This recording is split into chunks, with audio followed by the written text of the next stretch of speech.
Hello everyone, welcome to my favorite chapter in the run, in the FE8 100% growth LTC run that I'm doing, also known as A Bored RNGod Plays FE8.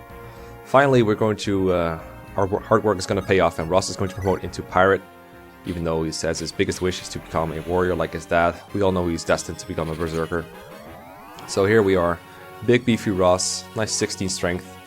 It's going to be capped at strength at level 5 or something, ridiculous. Way better than Garcia at this point. The things he does in this chapter can be sort of replicated by Garcia, but still a nice opportunity to get him some levels as a pirate. Franz is also ready to promote, thank God. You need to promote Franz both to get the 5 turn that I'm doing with the Elysian Whip, and the 4 turn that you could also be doing if you don't care about the Elysian Whip. I'll give more details on that later, but the cool thing about Franz is after 9 levels of growth, and a promotion bonus, he's finally sort of equal to Seth. He has the same strength, but Seth, of course, he wants to be better than Franz by quite a bit, so we're going to give him the energy ring. That seems like a strange allocation of the energy ring. I gave it to Vanessa in my old run, and that seems like the most obvious choice, but there's a couple of things that Seth has to do in this chapter where the energy ring is necessary, and later on it still helps. But I'll probably mention those when they happen. So in order to get a quick clear of this chapter, whether you're doing the 4 turn or the 5 turn, you need to rush through these soldiers and get to the chest room. And the most direct route to the first chest room is blocked by 2 pillars, which Franz and Vanessa have some trouble with, or Franz and Seth have some trouble with. But Vanessa can fly over them just fine, so you can do a nice little rescue chain to get your highest move units over there. And you can even kill the knight on the way. And he drops a door key, which is a very important door key. As I said, they're limited in this game. If you want to get a 4 turn, you'll actually have to get Franz, Seth, and Vanessa 1 square up each to get them where you want them to be. But that only works if you're willing to use the door key in order to open the door to the first chest room. But I actually need that door key to open the door to the second chest room, so instead I have to use Colm to open the chest room. Now, the clear that Horus showed me, shout out to Horus by the way, he devised both the 4 turn and the 5 turn for this chapter. That I thought neither of them were possible when I was first LTC in this game, so he really helped out a lot with this chapter. A lot of ideas are his. But yeah, I need Colm to open that door. Colm in particular is going to be a very important unit for this chapter. There's so many things that he does. The clumsy rig with Erica is there to get a crit with Archer. Because everyone else is so busy getting Erica and all my mounted units to clear the map as soon as possible, only Archer can afford to stay behind and take care of these enemies. And I wanted to take away some pressure from Mulder and Natasha. It's nice to have Archer there to gain EXP and also to give him opportunities to take damage so that Mulder and Natasha can heal him. I mean, I already said that Natasha is basically irrelevant, but at this point I thought I might need her, so I kept training her. So this is Ross's task for this chapter, rescue Erica, and he's going to hand her off next turn. And that way our mounted units won't have to spend a turn picking her up. And this is we're also going to do something similar with Colm in a little bit. The funny thing about Natasha is that her magic is so bad that she doesn't heal people to full after they've taken damage, like Mulder and Archer later on. And that gives other units, or that gives Mulder or even Archer more opportunities to heal later on. So you can see Franz has to move pretty far to get where I want him to be. And it's going to be pretty complicated getting the right units into the right saddlebags at the right time, but the strategy works, don't worry. These knights are pretty tough to one round if you're using like an Iron Lance or something, even with the overpowered paladins that we have, but I did get a Steel Lance to get rid of them, and that also gives quite a bit of weapon XP. That Myrmidon, by the way, one rounds Natasha, who's still at base level, so gotta be a little bit careful there. Ephraim and Ford and Kyle also rejoined us without Ford, but I moved them as far away as possible so that enemies go towards Archer instead of attacking.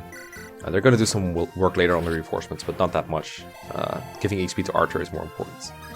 So Ross hands off Erica to Colm. Take out the knight with a hand axe of all things. And then we get a beautiful, beautiful formation where Erica is protected by all of her chivalrous knights. I don't know if that's how you pronounce it, but that's how I'm going to pronounce it. And we can also drop Vanessa in between. Her 7 move would not have been sufficient to get her there, so she had to be rescue dropped. And for some reason, in this formation, the enemies will prioritize Vanessa, even though I think at least the soldiers will do 0 damage to Vanessa, but I'm glad they did it, because I actually need the point of strength that Vanessa gets from the experience of killing the enemies. In fact, I was stuck on this chapter for a while, because I thought my Vanessa wasn't leveled enough to replicate the strategy that Horus showed me, because his Vanessa was stronger. But it turns out these enemies just barely get her there, and, you know, you'd think her strength was good enough already because she's one-rounding a knight with a steel lance. That's pretty insane. Archer is not as frail as it looks anymore. Like, if you've played this game before, you probably like clenching your buttocks at the thought of Archer facing all these enemies on enemy phase, but he has like 26 HP and 9 defense or something, so I think he can survive 2 hits at this point, so he doesn't have to dodge that much in order to survive. And after every turn there's more than enough healers to get him to full HP. There we go, Vanessa now has 15 strength, which is the next benchmark that she needed to reach. Because there is a 50 HP wall between where Seth and Ko are and where the chest is. So I have to break through a wall, open a door, and then get to the chest, and it's all pretty movement intensive. Archer finally reaches level 10. I think he started this chapter at like 7.5, so he got a bunch of experience here. And that will give him the opportunity to actually promote in this chapter, which is pretty nice. Usually I promote him at the start of chapter 9, but this lets him get an extra mending and get started working on his staff rank, which is very important because if Archer doesn't make warp in time, I lose so many turns, it's insane.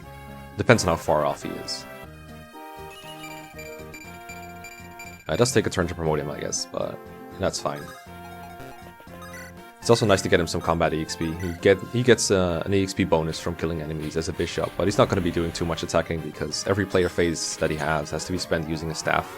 But when I can give him experience on enemy phase, I usually try to do so.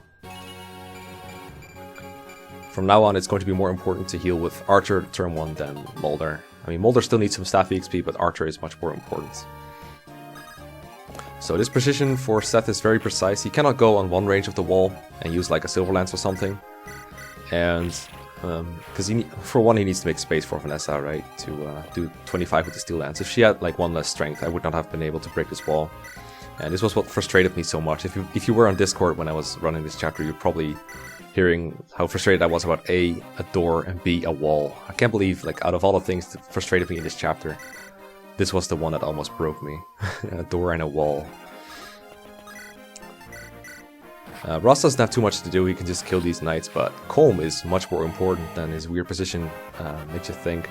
Colm is a very niche unit. He's not useful very often, but he's really useful for this chapter because he has 6 move, and he can carry Erica, and he can do one more thing that no one else can, because either they're too busy or they're too far away.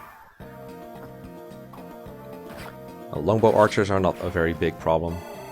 Nobody really cares about them, not even Vanessa. That crit France get on a knight was unnecessary because I don't think there were any other enemies that would have blocked him if he didn't one round. And I also believe he could do it kill with the steel lance anyway if I wanted to, so I could have just equipped the steel lance, but I got the javelin crit on like my first try, so I was fine with that. And this way I think he gets a little more EXP, but you know, don't sweat it.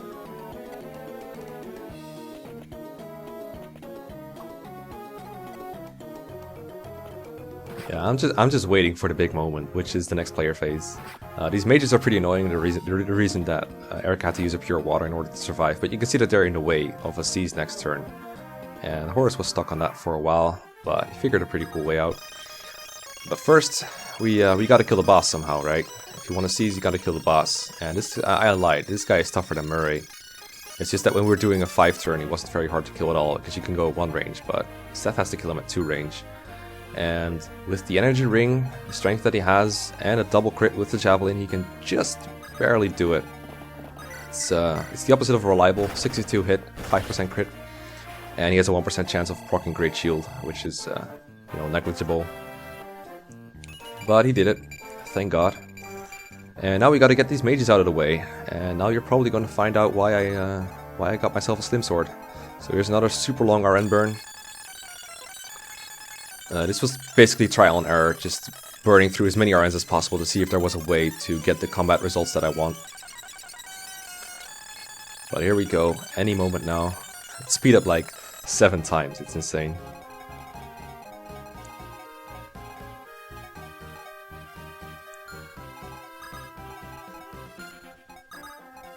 And there it is, in glorious Atari sound slow motion. So Colm needed the level up to have enough strength to hit Goddess mage with a double slim sword crit. Technically an iron sword crit would do the job as well. but he didn't have enough crit with the Iron Sword to have 1% crit.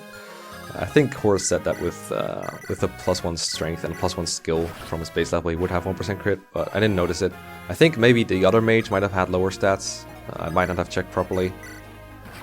But it's fine, we got the result we wanted. And speaking of people who don't have enough crit, screw you, Kyle. You might not be as bad as Ford, but you don't even have 1% crit on these Cavaliers. What are you doing, man? I would have liked to feed a kill to him. So yeah, Mulder's gonna hand off his mend to Archer.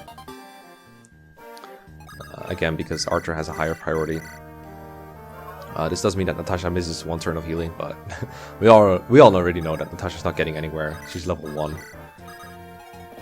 And there we go, there we get the chest. Just barely. You had to make it the right chest too, it takes so long. But yeah, that's chapter 8, completed in 8 turns. Thank you so much for watching, and hope to see you again next time.